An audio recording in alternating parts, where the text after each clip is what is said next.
नमस्कार, आप देख रहे हैं CTV न्यूज, हर कदम खबर की ओर। तो चलिए नजर डालते हैं आपकी पसंदीदा खबरें फटाफट में। चंद्रपुर जिले में मानव वन्यजीव संघर्ष गंभीर रूप धारण कर रहा है। पिछले 7 महीनों में 25 लोगों की मौत हो चुकी है और 108 लोग जख्मी हुए हैं। सांसद प्रतिभा धानोरकर ने लोकसभा में इस संबंध में सवाल खड़े करते हुए कहा कि प्रशासन द्वारा इन परिस्थितियों पर नियंत्रण पाने के लिए कई तरह के उपाय योजनाएं किए जा रहे हैं, लेकिन फिर भी मानव वन्यजीव संघर्ष के आंकड़े बढ़ते ही जा रहे हैं, जिससे किए जाने वाले उपाय योजनाओं पर ही सवाल खड़ा हो रहा है। ऐसे में केंद्र और राज्य सरकार द्वारा किए जाने वाले इन उपाय योजनाओं को केवल कागजों पर ही दिखाया जाता है।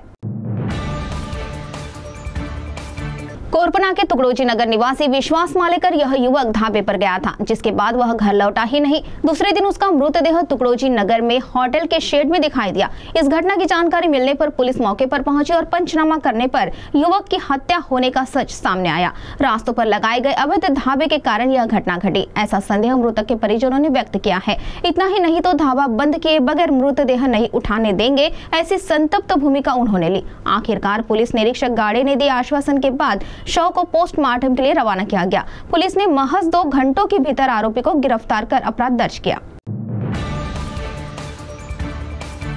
लगातार शुरू बरसात के कारण नदी नाले उफान पर है। ऐसे में भामरागढ़ तहसील से एक दुखद घटना सामने आई है। 19 वर्षीय लालचंद कपिलदास लकड़ा यह दोपहर के समय नाला पार कर रहा था, तभी अचानक फिसलने से वह नाले में पानी में बह गया। खबर मिलने तक युवक की तलाश जारी रही। आज विकास के नाम पर लाखों रुपए खर्च किए जाते हैं, लेकिन यह विकास कार्य कितने हद तक सफल होते हैं, यह तो विकास की स्थिति ही बयां करती है। कुछ ऐसा ही मंजर चंद्रपुर के जनता कॉलेज चौक के पास स्थित एक सड़क के किनारे देखने को मिला, जहां नाली पर बनाए गए एक नवनिर्मित चेंबर से गुजरते समय युवक अचानक चेंबर टूटने से चेंबर के अंदर जा गिरा। सौभाग्यवश कोई जीवित हानि नहीं हुई। इस निर्माण कार्य से यहाँ के विकास की स्थिति का सच सामने आया है। निरंतर हो रही बरसात के कारण यातायात के मार्ग भी बंद हुए हैं। कई जगहों पर बाढ़ के हालात बने हुए हैं, जिससे नागरिकों का सिर दर्द बढ़ा है। वहीं गढ़चिरौली जिले में बुधवार को फिर बरसात ने दमदार एंट्री ली। शहर के निचले इलाकों में पानी भर जाने से गांव-गांव में दुविधा निर्माण हो गई।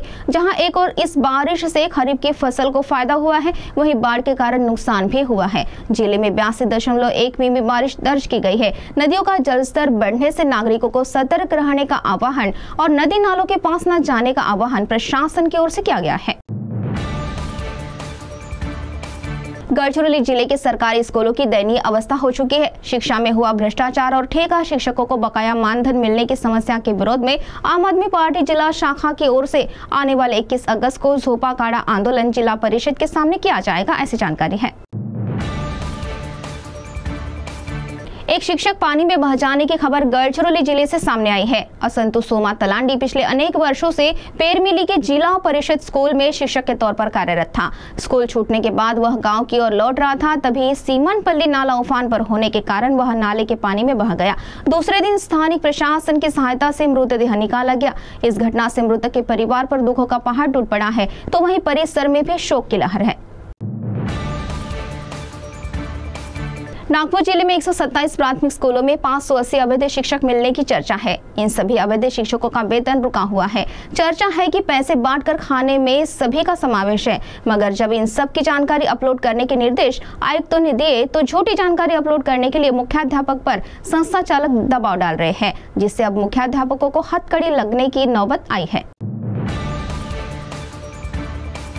पिछले 5 साल में ट्रेन हादसों में करीब 79 हाथियों की मौत होने की जानकारी केंद्रीय पर्यावरण, वन और जलवायु परिवर्तन मंत्रालय ने दी।